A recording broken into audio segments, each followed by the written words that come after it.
Excelente lunes e inicio de semana, amigos y amigas de los medios comunitarios de Corape. En esta mañana, en la entrevista del día, tendremos invitada a Cecilia Chers, nos acompaña vía telefónica, ella es integrante de Acción Ecológica y vamos a hablar sobre el impacto de los TLC y acuerdos comerciales en comunidades indígenas. Esto a propósito que Ecuador y Canadá terminaron negociaciones y están listos para firmar un acuerdo comercial. Estimada señora Chers, cuéntenos su análisis de este convenio que podría darse para el país. Algunas personas, organizaciones, pues les levanta alertas. ¿Ustedes cómo lo analizan? Bienvenida. Muchas gracias por la oportunidad. Un saludo a todas las personas que nos escuchen. Yo quería decir, digamos, que es necesario partir de tener claro que los tratados de libre comercio responden a esta etapa del neoliberalismo, digamos, que busca formalizar, profundizar el poder de las grandes empresas transnacionales y de las grandes potencias que protegen a las empresas transnacionales cuando están en su sede, a costa de debilitar las garantías, las protecciones que hemos venido desarrollando a lo largo de décadas en nuestros países para gozar de una mínima vigencia de derechos humanos colectivos y de la naturaleza. Sabemos que siempre han sido luchas constantes para que las autoridades de control, los gobiernos, respeten y cumplan con lo que se ha logrado en términos de determinadas leyes o de avances constitucionales. Como usted señalaba, actualmente pende la amenaza de un tratado de libre comercio entre Ecuador y Canadá, una relación totalmente desigual. Canadá es uno de las 7 potencias, digamos, a nivel mundial. Es un país altamente industrializado, que produce no para su mercado, sino para disputarse mercados a nivel global, ¿no? Entonces, primero teniendo en claridad, digamos con claridad esa asimetría, hay que señalar que, como ha ocurrido con otros tratados de libre comercio, que el Ecuador, a espaldas de la población, también ha impuesto negociaciones de estos tratados. Las negociaciones se hacen en condiciones de reserva, es decir, las organizaciones sociales no tenemos acceso a lo que se está planteando de parte del gobierno y solamente hay un diálogo, unos intercambios con sectores empresariales grandes, ¿no? Sobre todo grandes. Entonces, todavía nosotros no hemos podido conseguir información, a pesar de haberlo solicitado expresamente, no hemos podido tener una información sobre las propuestas que el Ecuador ha presentado como gobierno, ¿no? Como sabemos, a principios de febrero, el presidente Noboa anunció que se había dado un avance. Muchas personas pensaron que se había firmado ya este tratado. Se trataba, del cierre de las negociaciones, ¿no? Después de una última sexta ronda, aun cuando se habían anunciado que eran 5 rondas, se hizo una más y se ha dado aquí en Quito sin que la opinión pública podamos conocer. Entonces, en esas condiciones, digamos, se cierra esta etapa y se pasa a la etapa de una firma que podrá darse tal vez en unos 2 meses, luego pasará a un análisis constitucional por parte de la Corte Constitucional y dependiendo del resultado que salga de la Corte Constitucional pasará a la Asamblea para que lo apruebe o no. Ese es un poco el procedimiento. En relación con la inquietud que usted plantea, ¿qué significa para las comunidades indígenas, campesinas y demás, y para el conjunto de la población? Nosotros, debo decir que hemos conseguido, a través de organizaciones canadienses, el resumen de lo negociado, pero elaborado desde el punto de vista del gobierno canadiense. Y ahí hemos encontrado, digamos, ciertas evidencias que quisiera destacar. Para el gobierno canadiense, por ejemplo, Es un triunfo el haber cerrado las negociaciones de este tratado con el Ecuador porque crea condiciones muy favorables para todas las exportaciones canadienses. Quisiera destacar sobre todo el campo agrícola, los bienes industriales y las inversiones. Así lo señala el gobierno canadiense. En lo agrícola, por ejemplo, Canadá tendrá un trato preferencial a exportaciones claves que hace ese país. En granos y semillas oleaginosas, en cereales, en carne, en legumbres, en alimentos procesados, en productos que contienen azúcar. Y en el capítulo de inversiones, se señala que el acuerdo, se trata de un conjunto integral de reglas que rigen la solución de controversias entre inversionistas y Estado, y se refieren al mecanismo ISDS, por las siglas en inglés, que son, las siglas que refieren al arbitraje internacional. Señora Nosotros Cherres, acabamos de pasar.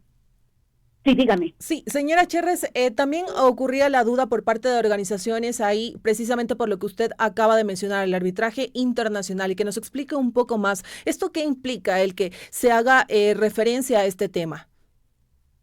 Sí, justamente, recordemos que en abril pasado de 2024 tuvimos un referéndum, la pregunta de en donde mayoritariamente la población se pronunció en contra del arbitraje internacional, porque lo que se pretendía, si uno leía el anexo de esa pregunta, es que se pretendía reformar el artículo 422 de la Constitución que prohíbe ceder jurisdicción soberana en tribunales internacionales de arbitraje.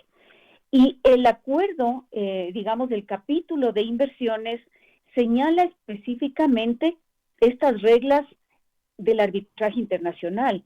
Entonces, esto genera sospecha porque evidentemente se ha desatado un debate alrededor. Por eso es que se logró una votación mayoritaria contra el arbitraje internacional. Y hemos, hecho análisis con algunos sectores y tenemos que traer a colación el hecho de que hace poco tiempo el presidente Noboa emitió un decreto, se me va el número en este momento del decreto, en el que se permite que la Corte Permanente de Arbitraje, que es un tribunal internacional de arbitraje, tenga una sede en el Ecuador. Y evidentemente esto se hace en vísperas de cerrar el tratado con Canadá. Evidentemente, los intereses de los inversionistas canadienses deben haber exigido, presionado al gobierno para que resuelva esto. Así que lo que tendríamos que señalar como una especie de sospecha es que se dio esta decisión de traer un tribunal internacional de arbitraje para que tenga una sede en el Ecuador de manera de evadir, escaparse de la prohibición constitucional, porque los arbitrajes en el que tienen gran interés los inversionistas canadienses mineros que ya operan y seguramente los que van a operar en nuestro país amparados por el tratado van a tener esa facilidad para demandar al Estado en una sede nacional.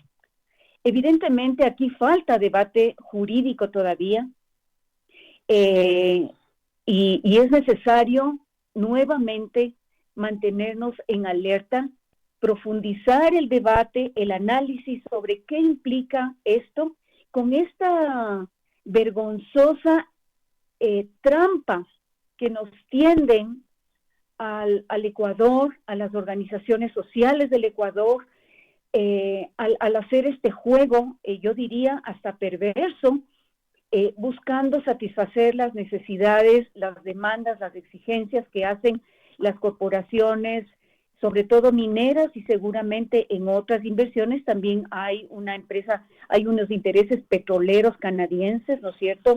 Entonces, esta es una oportunidad para generar esta alerta, para hacer esta denuncia. Sí, señora Cherres, Necesitamos señora analizando. Cherres, algo más que quería consultarle. Ha trascendido que este documento contiene 29 capítulos. Usted ha señalado que a través pues, de conexiones mediante Canadá han obtenido lo que podría decir este documento que va a firmar, que podría firmar Ecuador con Canadá. Usted mencionó también que habían solicitado información aquí en Ecuador. ¿A qué autoridades le han solicitado y en caso de que ellos no le entreguen o no aperturen un diálogo para precisamente que organizaciones como Acción Ecológica muestren su preocupación frente a esta apertura del arbitraje internacional que podría dar este acuerdo? ¿Qué acción piensan ustedes tomar? Bueno, como corresponde, digamos, nosotros, no solamente como Acción Ecológica, sino como un conjunto de 12 organizaciones sociales de distintas partes, principalmente afectadas en distintos territorios por proyectos mineros con capital canadiense, habíamos hecho un pedido a la ministra de Comercio Exterior, a la ministra Sonsoles García. Ella nos remitió al jefe negociador de las negociaciones y las respuestas que nos dieron fueron evasivas. Finalmente no nos entregaron nada, nos llamaron a reuniones que no garantizaban absolutamente ninguna seriedad. Nosotros insistimos en que se nos entregue digamos, una evaluación previa de impactos en derechos humanos, en derechos colectivos y de la naturaleza, que debían haberlo ya tenido, porque Canadá sí sacó una evaluación, por cierto, digamos, de acuerdo a sus intereses también, pero sacó algunos criterios que nos permitieron ya ir identificando lo que se estaba negociando al interno digamos, de este tratado. Pero del Ecuador, silencio absoluto, reserva total, ni siquiera nos han dado un resumen propio desde la posición del gobierno, por lo que podríamos adelantar la conclusión de que si el gobierno canadiense, en el resumen elaborado por ellos, declara que en el Tratado de Libre Comercio con el Ecuador se crean condiciones muy favorables para las exportaciones canadienses en lo agrícola, en lo industrial, en las inversiones, en el mercado de precios, significa que el Ecuador ha renunciado a una serie de protecciones que teníamos contemplado en nuestra normativa. Y ya también para ir entrando a los minutos finales de esta entrevista, aparte de abrir esta puerta al arbitraje internacional y con ello también estas demandas multimillonarias, ¿qué otros temas también les alertan a ustedes como organizaciones frente a este acuerdo comercial entre Canadá y Ecuador? Ya en la parte final. Bueno, como usted mencionaba, hay una serie de capítulos, ¿no? Y en todos uno mira que lo que hace el Ecuador es adherir, yo diría agachar la cabeza frente a las demandas que se hacen en todo sentido, en relación con empresas públicas, de compras públicas, de una serie de flexibilizaciones que el Ecuador debe garantizar, ¿no es cierto? Es decir, debilitar nuestras propias leyes. Como sabemos, nuestra Constitución es bastante garantista en derechos humanos, derechos de la naturaleza, y pensamos que todos esos ámbitos están amenazados. Yo creo que el Ecuador a lo que se allana es a favorecer una vez más, sobre todo a la minería, en la que se entrega esta garantía de que puedan demandarnos arbitralmente, y por otro lado abrir nuevos nichos de mercado mayores de los que ya tienen al gran sector exportador, porque lo que principalmente el Ecuador exporta a Canadá lo lidera el oro, ¿no? Que sale del proyecto Fruta del Norte en la cordillera del Cóndor, y luego está el banano, granos de cacao, camarón, flores, brócoli, palmito y algunos productos de pesca y crustáceos, digamos, para hablar de los principales. Entonces, lo que vamos a ver es una mayor arremetida en los territorios campesinos, en los territorios de pueblos indígenas, tanto por el extractivismo minero, otro tipo de actividades extractivas mismas, y sobre todo la expansión de sectores agroexportadores del Ecuador, incluido el gobierno, digamos, el grupo Novoa, que tiene conflicto de intereses con el presidente, debemos decir, digamos, es un secreto a voces,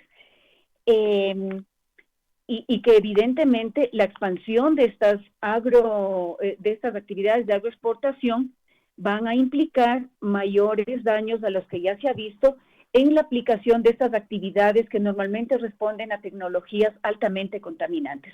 Más deforestación, más uso de agrotóxicos, más contaminación del agua y del suelo, más desalojos de comunidades, digamos, mayores vulneraciones de derechos humanos, ¿no?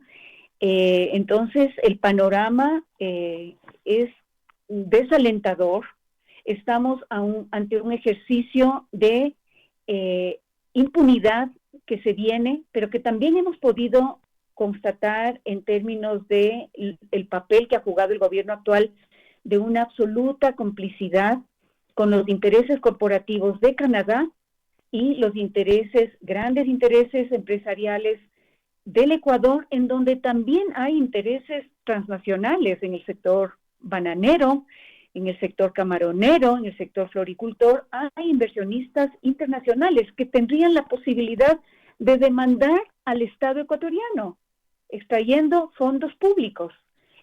Se ha denunciado públicamente que el grupo Novoa tiene intereses, digamos, fondos muy grandes en paraísos fiscales. Nos preguntamos, el mismo grupo Novoa, a través de esas corporaciones, digamos, que están, digamos, mezcladas, combinadas con el sistema financiero internacional, van a demandar al Estado al amparo de este tratado, en donde el grupo Novoa también tiene intereses, por ejemplo, en el proyecto El Domo, en Las Naves, provincia de Bolívar. Si son preguntas, son preocupaciones que tienen que ser tomadas en cuenta. Tenemos que empezarlas a debatir y seguir analizando, digamos, impulsando espacios de articulación. Estamos a tiempo, todavía no se firma, tenemos que estar alertas. Señora Cherres, muchísimas gracias por acompañarnos en esta entrevista. Que tenga un excelente resto del día. Gracias por su análisis. Gracias también. Que pase bien. Amigos y amigas, sigan en sintonía de la red informativa que hacemos Corape a nivel nacional.